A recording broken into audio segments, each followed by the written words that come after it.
Hello बच्चों, कैसे हैं आप लोग। आप सभी का स्वागत है। आज हम यहाँ पर कॉन्सेप्ट सीरीज लेके आए हैं आपके लिए। ठीक है। आज हम यहाँ पर कॉन्सेप्ट सीरीज के अंदर आपको यहाँ पर कुछ ऐसे टॉपिक्स लेने वाले हैं जिन बच्चों को बहुत ज्यादा परेशानी होती है छोटे छोटे टॉपिक्स के अंदर जहाँ पे कॉन्सेप्ट लगा होता है। ठीक है। जैसे कि हम बात करें पीरियड टेबल, तो पीरियड टेबल के अंदर स्लैटर्स रूल ज्यादातर बच्चों को इस तरह परेशानी होती है कि यहाँ पे समझ नहीं पाता बच्चा कि स्लैटर्स रूल होता क्या है, किस तरह से इसको लगाया जाता है। न्यूमेरिकल पॉइंट ऑफ व्यू से भी इसका क्वेश्चन बनता है। ठीक है। तो ऐसे ही कॉन्सेप्ट सीरीज के अंदर हम और भी क्वेश्चन लेके आएंगे। तो हम सबसे पहले आज पीरियड टेबल के अंदर स्लैटर्स रूल लेके आए कि जेई, नीट और बोर्ड सभी पॉइंट्स ऑफ व्यू से इंपॉर्टेंट है। ठीक है। तो हम आगे बात करते हैं। सबसे पहले कि हम बात करेंगे तो क्या बात करने वाले हैं, हम यहाँ पे स्क्रीनिंग इफेक्ट और शील्डिंग इफेक्ट के बारे में बात करेंगे। स्क्रीनिंग इफेक्ट बोले या शील्डिंग इफेक्ट बोले तो उसका मतलब एक ही है। ठीक है ना। और इफेक्टिव न्यूक्लियर चार्ज जिसको हम बोलते हैं जेड इफेक्टिव से भी हम बोलते हैं। तो इसको हम समझने के लिए यहाँ पे समझेंगे कि हमारे पास यहाँ पर एक एटम है। ठीक है। इसको हम एटम बोल रहे हैं। एटम के अंदर हम देख रहे हैं हमारे पास यहाँ पे क्या है, एक न्यूक्लियस है और यहाँ हम इसको बोल रहे हैं इनर शेल। हमारे पास दो शेल है, एक इनर शेल होगी, एक होगी हमारे पास आउटर शेल। अब हम इनर शेल आउटर शेल के अंदर बात करें तो हमारे पास ये इलेक्ट्रॉन है, एक इलेक्ट्रॉन यहाँ पर है। ठीक है ना। और ये इलेक्ट्रॉन यहाँ पर है। तो यहाँ पे ये न्यूक्लियस है, न्यूक्लियस पे क्या होता है, पॉजिटिव चार्ज होता है। इलेक्ट्रॉन पे क्या होता है, नेगेटिव चार्ज होता है। तो क्या फील कर रहा होगा, ये अट्रैक्शन फील कर रहा होगा। यहाँ पे इलेक्ट्रॉन की तरफ क्या हो रहा होगा, यहाँ पे अट्रैक्शन फील हो रहा होगा। और इसमें से अट्रैक्शन होने की वजह से इलेक्ट्रॉन क्या हो रहेंगे, यहाँ पर इस शेल के अंदर घूम रहे हैं। ठीक है। तो यहाँ पे अट्रैक्शन फील कर रहे हैं इलेक्ट्रॉन, यहाँ पे भी इलेक्ट्रॉन, इनर शेल वाले इलेक्ट्रॉन भी आउटर शेल वाले इलेक्ट्रॉन भी क्या कर रहे हैं, यहाँ पर अट्रैक्शन फील कर रहे हैं। पर यहाँ पे हम देख सकते हैं जो आउटर मोस्ट शेल वाला इलेक्ट्रॉन है वो उतना ज्यादा अट्रैक्शन फील नहीं कर पा रहा। वो इतना ज्यादा फील क्यों नहीं कर पा रहा है अट्रैक्शन भाई, वो डायरेक्ट कनेक्ट तो कर पा रहा है न्यूक्लियस से। पर यहाँ पे हम देख सकते हैं यहाँ पे इलेक्ट्रॉन प्रेजेंट, तो इलेक्ट्रॉन प्रेजेंट होने पे और यहाँ पे भी इलेक्ट्रॉन प्रेजेंट है, तो इलेक्ट्रॉन और इलेक्ट्रॉन पे दोनों पे ही नेगेटिव चार्ज होता है। तो नेगेटिव चार्ज होने की वजह से क्या फील करवा रहा होगा, इसको रिपल्शन फील करा रहा होगा।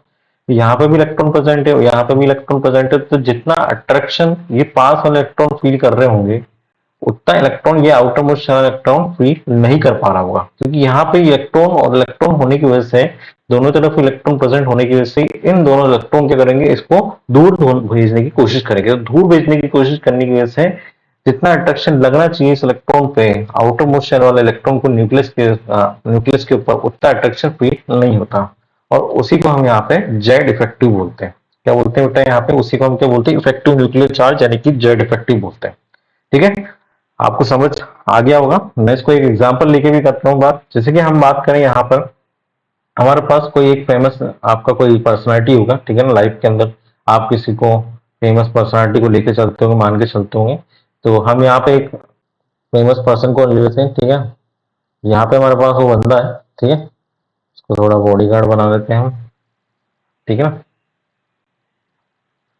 तो इस तरह का कोई बंदा है हमारे पास। ठीक है। इसके बाहर बना देते हैं। अब ये फेमस पर्सनालिटी है और ये फेमस पर्सनालिटी आपके घर के पास वाला जो मॉल है वहां पे आने वाला है। ठीक है। वहां पे आने वाला है। तो ये पर्सनालिटी ये जब आपके घर के पास आएगा, मानो ये सलमान खान ले लेते हैं इसको, ये सलमान खान। ठीक है। सलमान खान आपके घर के कोई पास में मॉल में आने वाला है और आप पढ़ने वाले स्टूडेंट है। ठीक है ना। और ये सलमान खान जो है 7:30 पे आपके यहाँ पे आने वाला है। ठीक है। मॉल में, आपके नियर बाय मॉल में। और आप पढ़ने वाले स्टूडेंट है, तो पढ़ने वाले स्टूडेंट तो आपकी क्लास जो है शाम को 7:30 बजे क्लास चलती है, 6 से 7:30। ठीक है। उसके बाद क्लास फ्री होती है। तो सलमान खान से मिलने के लिए आप अकेले तो होंगे नहीं जो मिलने आएंगे मॉल में। ठीक है ना। और भी जो जनता जनार्दन होगी ऑलरेडी प्रेजेंट होगी। तो यहाँ पे आप इलेक्ट्रॉन हो। ठीक है ना। आप ये इलेक्ट्रॉन हो और यहाँ पे सलमान खान से मिलने की कोशिश कर रहे हो। तो यहाँ पे ऑलरेडी जो प्रेजेंट होगी पब्लिक, जो आज के आसपास पब्लिक प्रेजेंट होगी। ठीक है ना। जो यहाँ पे उसके बॉडीगार्ड प्रेजेंट होंगे, जो उसका बॉडीगार्ड है शेरा ऑलरेडी प्रेजेंट होगा यहाँ पर, जिसको क्या कर रहा होगा, उसको प्रोटेक्शन प्रोवाइड करके बैठा होगा क्योंकि उसको आके कोई मार ना दे। ठीक है ना। कोई चप्पल उप्पल ना मार दे, कोई कुछ ऐसा अनहोनी ना हो जाए। ठीक है ना। तो यहाँ पे इस वजह से क्या होगा, ये आपको जो पब्लिक है, जो इलेक्ट्रॉन हो आप, ठीक है, आप हो, आप इसके पास आने की कोशिश करो, सलमान के पास, आपका अट्रैक्शन फील हो रहा है ना। आप अट्रैक्शन फील कर रहे हो सलमान खान के पर इतना अट्रैक्शन फील नहीं कर पाओगे, क्योंकि जो ये आउटर मोस्ट शेल वाले पब्लिक यानी कि आउटर मोस्ट शेल वाले पब्लिक जो है बॉडीगार्ड जो है वो क्या प्रोवाइड कर रहे होंगे, यहाँ पर स्क्रीनिंग प्रोवाइड कर रहे होंगे, यानी कि शील्डिंग प्रोवाइड कर रहे होंगे किसको, हमारे सलमान खान को। तो इसी प्रोसेस को क्या हम बोलते हैं, हम शील्डिंग बोलते हैं, कि प्रोटेक्शन प्रोवाइड कर दे कि यहाँ पे हमारे पास न्यूक्लियस है, आउटर मोस्ट शेल में क्या हमारे पास इलेक्ट्रॉन प्रेजेंट है, यानी कि पब्लिक जनता प्रेजेंट है, ठीक है ना, ऑलरेडी पीपल प्रेजेंट होंगे वहां पर, ऑडियंस प्रेजेंट होगी, और आप उसके पास आने की कोशिश करो। तो पास आने की कोशिश करोगे तो क्या होगा, वो पब्लिक क्या प्रोवाइड कर रही है, उसको शील्डिंग प्रोवाइड कर रही है, स्क्रीनिंग प्रोवाइड कर रही है, और उसी को हम यहाँ पे बोलेंगे शील्डिंग इफेक्ट या फिर स्क्रीनिंग इफेक्ट। और यहाँ पे जितना अट्रैक्शन आप फील कर रहे होंगे सलमान खान के ऊपर, उसी को क्या बोलेंगे बेटा, जेड इफेक्टिव बोलेंगे, ठीक है ना। क्या बोलेंगे आप इसको, जेड इफेक्टिव बोलेंगे, ठीक है। आई होप आपको समझ में आ गया होगा आप। तो हम इसका स्टेटमेंट बोले, in atom electron present in outer shell experience two types of forces. यहाँ पे एटम जो प्रेजेंट है, वो इलेक्ट्रॉन प्रेजेंट है आउटर मोस्ट शेल में, वो दो तरह के फोर्सेस को फील कर रहा होगा। अट्रैक्शन बाय द न्यूक्लियस, एक तो अट्रैक्शन फील कर रहा है न्यूक्लियस से, repulsion by the in electron की वजह से भी क्या कर रहा है, एक रिपल्शन फील कर रहा है, ठीक है ना। यहाँ पे आउटर मोस्ट शेल का इलेक्ट्रॉन अट्रैक्शन तो फील कर रहा है, साथ में ये इलेक्ट्रॉन जो प्रेजेंट है वो रिपल्शन भी फील कर पा रहे हैं। Due to the repulsion by the inner electron, complete charge of nucleus does not act on the outer electron. इस कारण क्या होगा, जितना अट्रैक्शन फील करना होना चाहिए, ठीक है ना, उतना अट्रैक्शन फील नहीं करता, और रिपल्शन फील करवाते हैं कौन, ये आउटर मोस्ट शेल वाले इलेक्ट्रॉन को, ठीक है। In this way the outer electron is being shielded from the charge of nucleus. इस वजह से क्या हम बोल सकते हैं, जो आउटर शेल का इलेक्ट्रॉन है वो क्या है, शील्डेड हो गया, कहां से, चार्ज ऑफ न्यूक्लियस, यानी पॉजिटिव चार्ज से शील्डेड हो गया। The tendency of inner electron to protect the outer electron from the charge of nucleus is called shielding और screen effect। जिस टेंडेंसी को हम इलेक्ट्रॉन, इनर इलेक्ट्रॉन को जो प्रोटेक्शन प्रोवाइड करी गई है आउटर इलेक्ट्रॉन द्वारा, उसी प्रोसेस को हम बोलते हैं यहाँ पे शील्डिंग और स्क्रीनिंग इफेक्ट बोलते हैं, ठीक है ना। हम यहाँ पे दो तरह की शील्डिंग बात कर सकते हैं, इफेक्टिव शील्डिंग, पुअर शील्डिंग। तो इफेक्टिव शील्डिंग और पुअर शील्डिंग क्या होगी बेटा, अब हमारे पास सलमान खान है यहाँ पर, ठीक है, सलमान खान प्रेजेंट है। इफेक्टिव शील्डिंग क्या होगी, ये आपको, ठीक है, आप क्लास खत्म करके हैं, ऑलरेडी यहाँ पे पब्लिक प्रेजेंट होगी इलेक्ट्रॉन की फॉर्म, ठीक है ना। यहाँ पे इफेक्टिव शील्डिंग जैसे होगी, यहाँ पे पब्लिक प्रेजेंट होगी। अब मानो आपकी हाइट क्या है, 6 फीट है, ठीक है ना, और यहाँ पे जो उसके बॉडी गार्ड है वो 5 फीट 8 इंच के, ठीक है ना। आपकी हाइट 5 फीट है, और यहाँ पे पब्लिक जो प्रेजेंट है 5 फीट 8 इंच की है, और यहाँ पे सलमान खान की हाइट की जो 5 8 के आसपास ही। अब यहाँ पे क्या होगा बेटा, 6 फीट की होने की वजह से जितनी यहाँ पर आप सॉरी इसको 4 फीट ले लेते हैं अपन।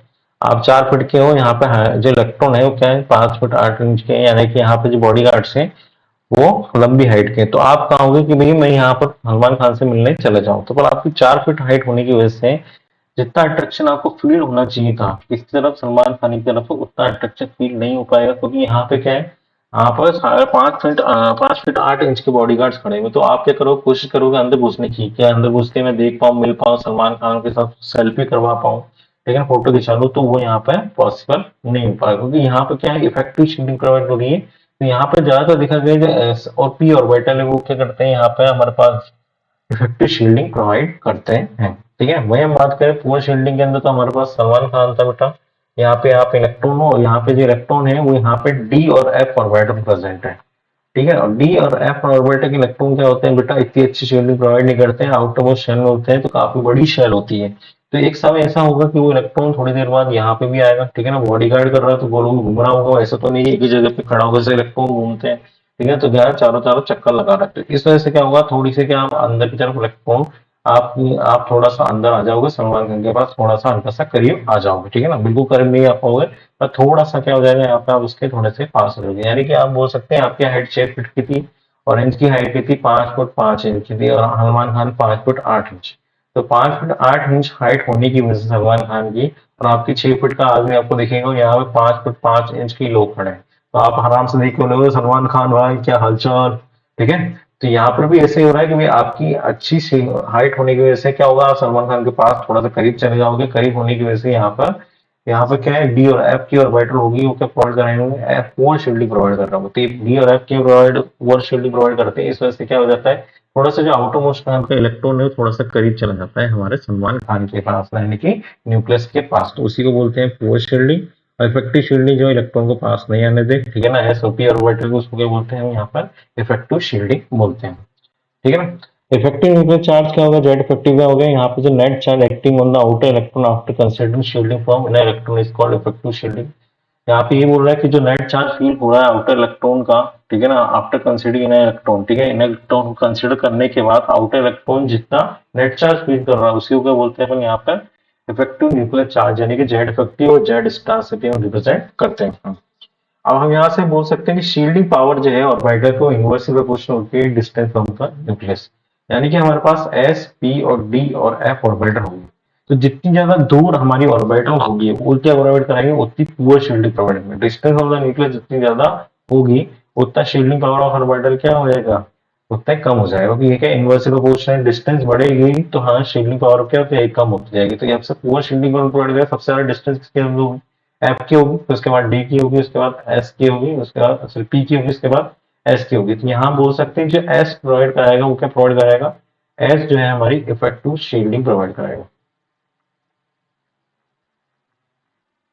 ठीक है, इफेक्टिव शील्डिंग प्रोवाइड कराएगा हमारा एस ऑर्बिटल, और यहाँ पे हमारे पास क्या होगा, पुअर शील्डिंग कौन प्रोवाइड कराएगा, एफ और डी और एफ ऑर्बिटल हमारी क्या प्रोवाइड कराते हैं, पुअर शील्डिंग प्रोवाइड कराते हैं।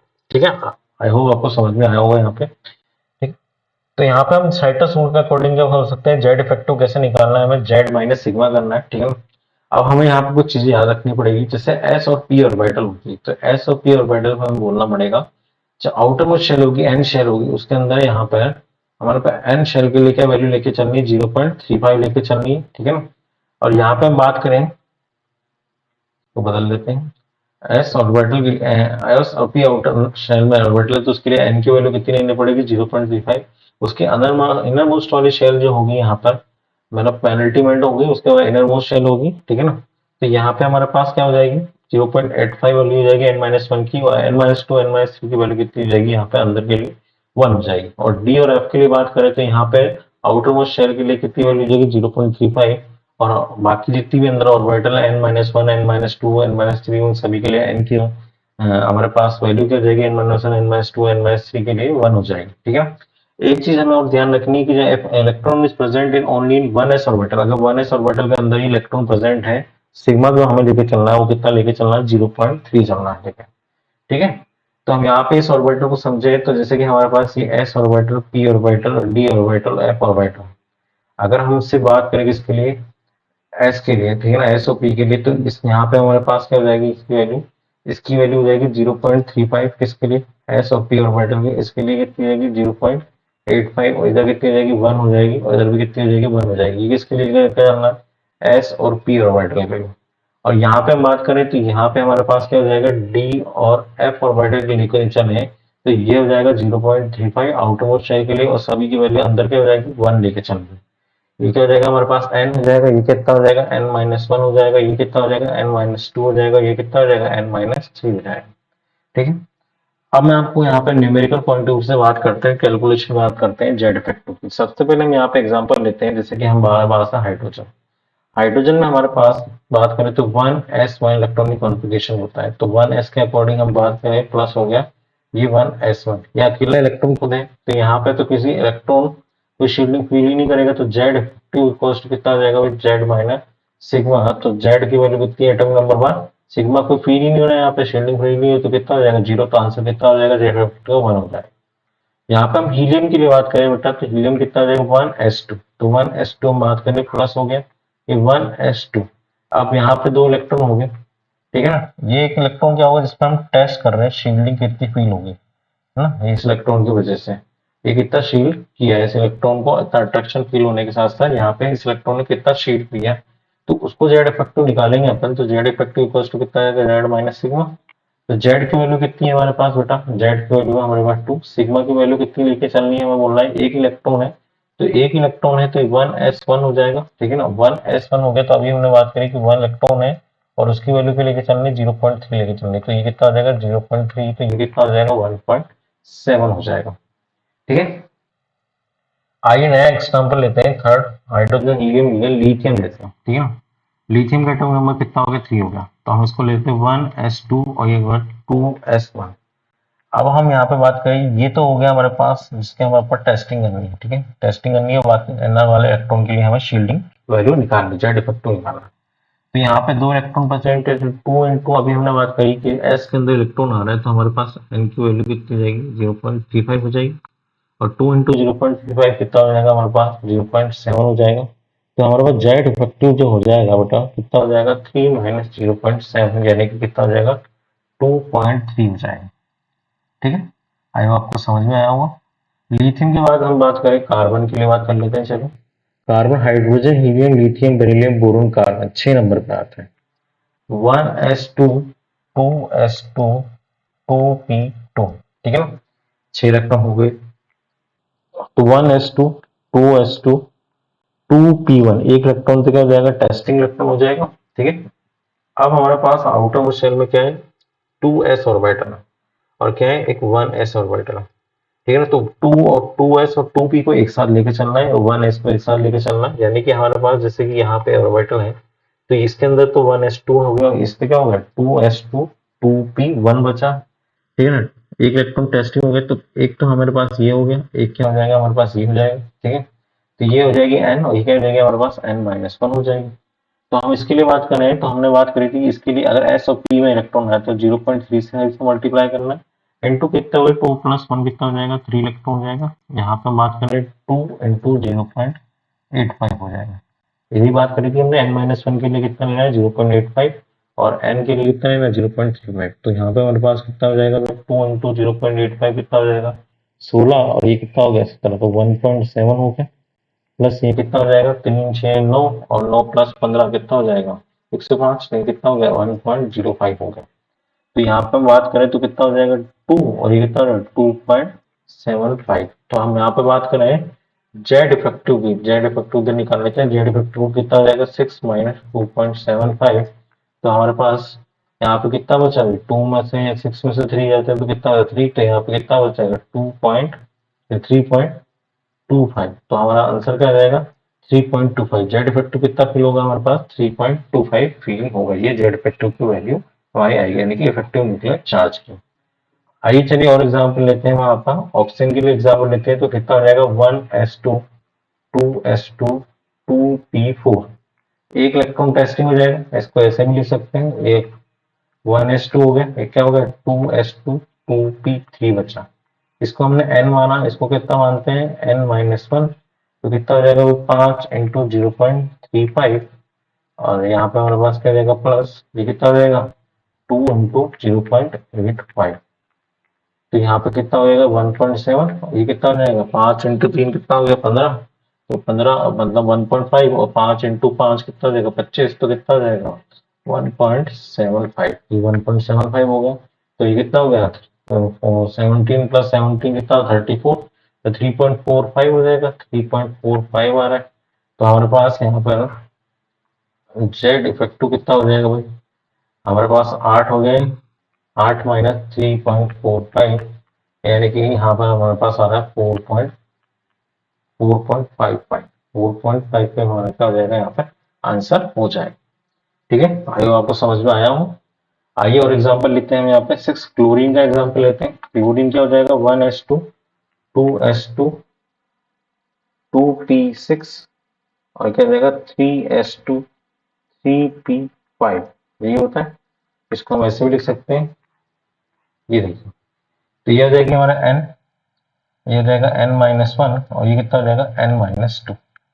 तो हमने बात करी एक तो टेस्टिंग इलेक्ट्रॉन हो जाएगा, तो बचा कितना 3p4, तो एक हो जाएगा 3s2 3p4, ये कितना हो जाएगा 2s2 2p6 और ये कितना हो जाएगा 1s2। तो यहाँ पे हम बात करें तो कितने इलेक्ट्रॉन आए, 6 इलेक्ट्रॉन आए, तो 6 × 0.35 बात करी थी हमने s और p के लिए।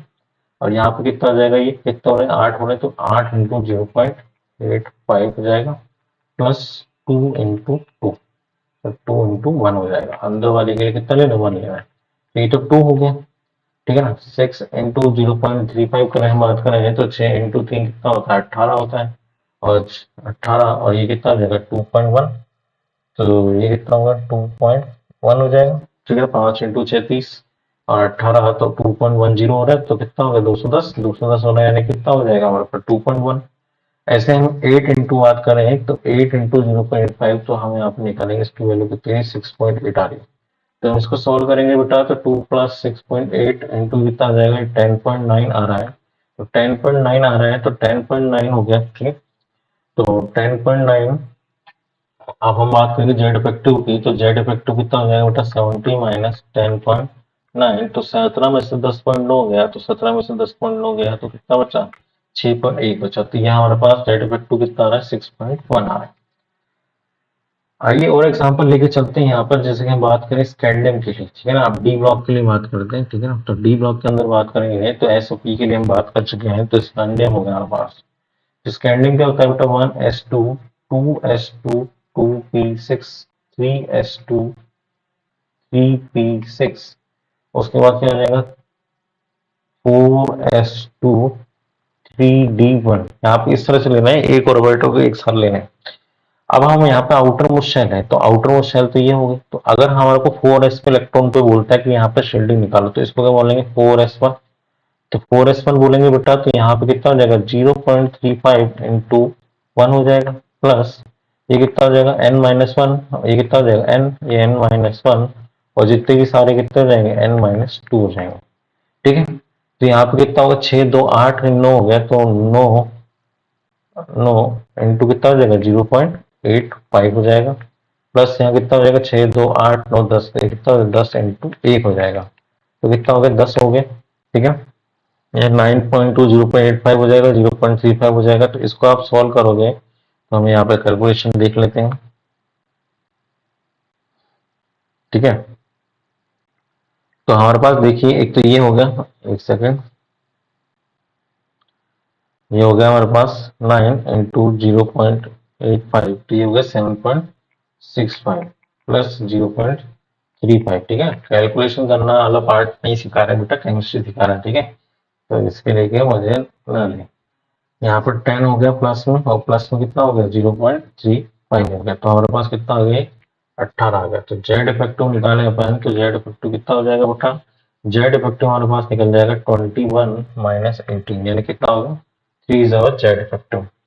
अच्छा ये तो हमारे पास किसके लिए हो गया, स्कैंडियम के लिए। अगर हम बोले स्कैंडियम प्लस टू के लिए निकालें, तो स्कैंडियम प्लस टू के लिए निकालने के लिए क्या होगा बेटा, स्कैंडियम प्लस टू निकालने के लिए हमारे को क्या करना पड़ेगा, ये जो आउटर मोस्ट शेल के इलेक्ट्रॉन है 4s2 से निकालने पड़ेंगे। तो हमारे पास क्या हो जाएगा 1s2 2s2 2p6 3s2 3p6 और 3d1।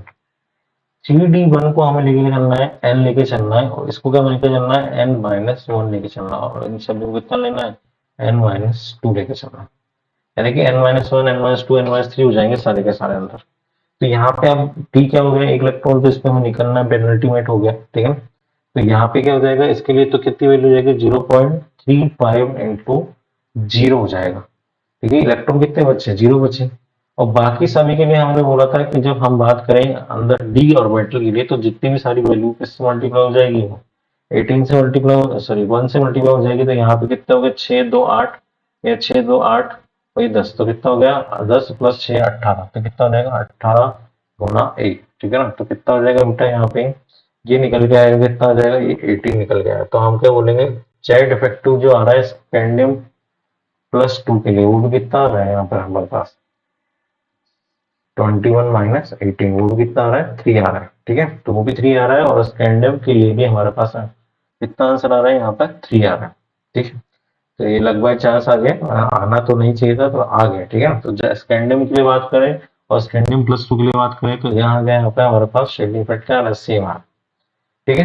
तो हमें ध्यान रखना है, अगर 4s2 के लिए बात कर रहे हैं तो यहाँ पे इसको n मानना है, ठीक है ना। एक इलेक्ट्रॉन पर अल्टीमेट हो गया, तो 0.35 इंटू 1 हो गया, और ये 9 इंटू 0.85, ये अंदर वाले जितने भी होंगे n-1 हो जाएंगे, और अंदर उसके अंदर होंगे वो n-2 हो जाएंगे, ठीक है। तो इन सबको प्लस करने पे कितना आ जाएगा बेटा हमारे पास 10 प्लस 7.65 कितना हो जाएगा हमारे पास 18 हो जाएगा। तो यहाँ पे 21 माइनस 18 13 आ रहा है, 3 आ रहा है। वैसे ही स्कैंडियम प्लस टू के लिए आ रहा है, ठीक है। आगे हम बात करें स्कैंडियम के बाद बात करते हैं, जैसे कि हम बात लेके चलते हैं जिंक के लिए, ठीक है। जिंक के लिए बात करें तो जिंक के लिए क्या हो जाएगा बेटा, जिंक के लिए हम बोलेंगे तो जिंक के लिए बोल सकते हैं कि हमारे पास 1s2 2s2 2p6 3s2 3p6 3d10 4s2, इस तरह से लेके चलना है, ठीक है। अब ये हमारा क्या हो गया, पेनल्टीमेट शेल हो गया, तो इसको बोलेंगे n, ठीक है ना। एस ऑर्बिटल को बोल रहे हैं, इसको क्या बोलेंगे n-1, और जितने भी अंदर इसको क्या बोलेंगे n-2, ठीक है। अब 4s के लिए निकालना है, तो यहाँ पे इलेक्ट्रॉन पेनल्टीमेट हो जाएगा, तो 1 इंटू 0.35 टेस्ट इलेक्ट्रॉन होगा एक कंपोजिशन का, ठीक है। एक तरह से बोल सकते हैं एक 18 इंटू 0.85 हो जाएगा, प्लस अंदर वाले को 1 से मल्टीप्लाई करना है, तो 6 2 8 9 10, 10 इंटू 1 हो जाएगा। तो ये हो गया 10, और ये कितना आ जाएगा 18 इंटू 0.85, 18 इंटू 0.85, ये हो जाएगा 15.3, प्लस ये कितना रहेगा 0.35 हो जाएगा। ठीक है ना, प्लस हो गया हमारे पास 10 और प्लस हो गया हमारे पास 0.35, तो हमारे पास आंसर कितना है 25.65। तो यहाँ हमारे पास जेड इफेक्टिव निकालें तो जेड इफेक्टिव कितना हो जाएगा हमारे पास 30 आउटर मोशन इलेक्ट्रॉन होते हैं, ठीक है सर 30 इलेक्ट्रॉन होते हैं, 25 माइनस 65 हो जाएगा, तो हमारे पास कितना हो जाएगा -30 करेंगे तो 4.35 हमारा आंसर आ जाएगा। तो ये हमारे पास आंसर आता है जेड इफेक्टिव का। ठीक है, हम यहाँ पे ऐसे ही लिख सकते हैं। अब हम देखते हैं जेड इफेक्टिव किसके लिए 3D ऑर्बिटल के, 3D के लिए, तो हमारे पास क्या जाएगा 1s2 2s2 2p6 3s2 3p6 और 3d10। ठीक है ना, 4s2 को तो हमें नेग्लेक्ट करना है, यहाँ तो लेके नहीं चल रहा, 3d10 हो रहा है, तो इसको हम अटैच्ड इलेक्ट्रॉन मानेंगे इस बार, और इनको क्या मानेंगे आपको सबको अंदर वाला n-1, तो इसको बोले हमने n और इसको बोले आपको n-1। ठीक है, तो हमने बात करी थी कि यहाँ पे एक टेस्ट इलेक्ट्रॉन हो जाएगा तो 9 इंटू 0.35 हो जाएगा, प्लस बचे हुए सभी किसमें चले जाएंगे n-1 में चले जाएंगे, तो 1 से मल्टीप्लाई हो गया 2 6 2 8 हो गए, 9 10 16 या 18, तो कितना हो जाएगा 18 इंटू 1 हो जाएगा, तो 18 प्लस 9 इंटू 0.35, 9 इंटू 0.35 तो कितना आ जाएगा 3.15 इज आवर आंसर। हाँ, तो 3.8 3.15 यानी 18 प्लस 3.15 इक्वल्स टू 21.15। तो यहाँ पे हम जेड इफेक्टिव निकालें, जेड इफेक्टिव कितना हो जाएगा भाई 30 माइनस कितना हो जाएगा 21.15 हो जाएगा, तो यानी हमारे पास आंसर क्या है 8.85 आ, तो ये हमारे पास जेड इफेक्टिव निकल के आएगा, कितना निकल के आएगा बेटा 8.85 हमारा जेड इफेक्टिव निकल कर आएगा। आया आपको समझ में आ गया हो? ठीक, तो हमें क्या ध्यान रखना है, हमें यह ध्यान रखना है कि अगर हमारे पास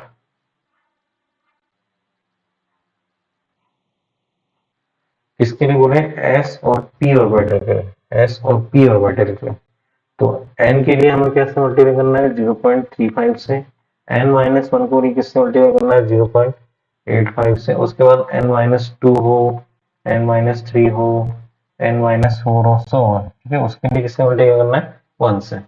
अगर हम बात करें d और f ऑर्बिटल के लिए, तो d और f ऑर्बिटल के लिए बोलेंगे हम क्या बोलेंगे, d और f ऑर्बिटल पे हम बोल सकते हैं कि हमारे पास n जो होगी, ठीक है ना, n को किससे मल्टीप्लाई करना है हमारे को 0.35 से, उसके बाद n-1 हो, n-2 हो, n-3 हो, सो ऑन, सभी को किससे मल्टीप्लाई करना है 1 से मल्टीप्लाई करना है।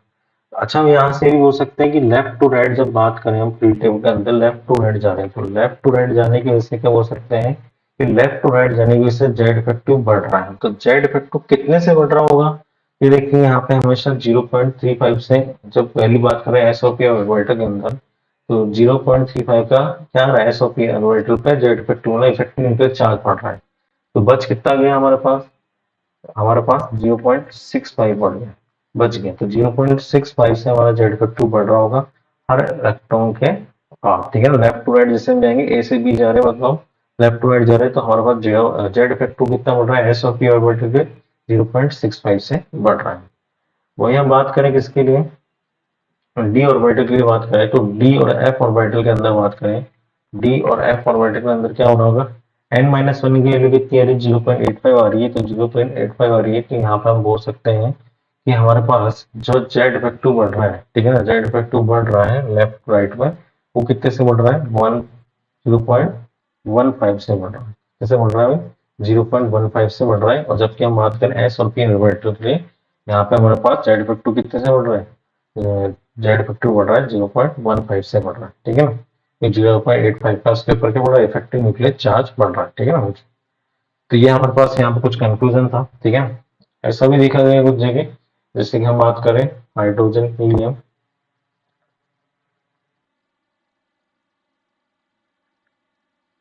इसमें से ले लें हाइड्रोजन के मतलब से, यहाँ पे देखा लिथियम और सोडियम जो है, लिथियम और सोडियम का जेड इफेक्टिव सेम नहीं आ रहा, थोड़ा कम आ रहा है। ठीक है ना, लिथियम का थोड़ा कम आ रहा है, सोडियम का ज्यादा आ रहा है। उसके बाद सोडियम, पोटेशियम और रुबिडियम का जेड इफेक्टिव क्या है, नियरली सेम, ठीक है ना, जेड इफेक्टिव क्या है, नियरली सेम। तो यहाँ पे हमें इस तरह से लिथियम और सोडियम का जेड इफेक्टिव सेम नहीं है, लेकिन सोडियम, पोटेशियम, रुबिडियम सीजन का जेड इफेक्टिव सब पर सेम देखने को मिला है अकॉर्डिंग टू स्लेटर्स रूल, ठीक है ना। ये हमारा स्लेटर्स रूल की कहानी थी कि लेफ्ट टू राइट जाता है जेड इफेक्टिव बढ़ता है, और लेफ्ट टू राइट जाता है तो हमारा जेड इफेक्टिव क्या बढ़ता है, लेफ्ट टू राइट जाने से जेड इफेक्टिव बढ़ता है, ठीक है, left to right Z effective बढ़ता है, और टॉप टू बॉटम जो आता है जेड इफेक्टिव क्या होता है, कम होता है, ठीक है। ये क्या होता है, ये अकॉर्डिंग टू स्लेटर्स रूल, पर ये जुगाड़ू टेक्निक्स थी, ठीक है ना। ऐसा नहीं होता है। जब हम बात करें तो जेड इफेक्टिव की, ठीक है ना, जेड ली करके बुक है, ठीक है ना, हुई हुई करके बुक है, ठीक है, जेम्स हुई करके बुक है। उसके अंदर बोला गया लेफ्ट टू राइट जब जाता है साइंटिफिक ऑर्डर है, ठीक है ना, उसमें होता है कि लेफ्ट राइट जाता है तो जेड इफेक्टिव तो बढ़ता है, ठीक है ना। टॉप टू बॉटम आता है, टॉप टू बॉटम में भी जेड इफेक्टिव बढ़ता है, वो घटता नहीं, वो भी हल्का हल्का जेड इफेक्टिव बढ़ रहा है, जितना इफेक्टिव बढ़ना चाहिए तो उतना नहीं तेज बढ़ता है, पर जेड इफेक्टिव यहाँ पर देखने को बढ़ता है, क्योंकि यहाँ पे हम बात कर सकते हैं जो आउटर इनमोस्ट शेल के इलेक्ट्रॉन हो गए, इनमोस्ट शेल के इलेक्ट्रॉन के साथ साथ प्रोटॉन और न्यूट्रॉन भी बढ़ रहे हैं साथ में। प्रोटॉन न्यूट्रॉन बढ़ रहे हैं तो जेड इफेक्टिव तो बढ़ ही रहा है ना।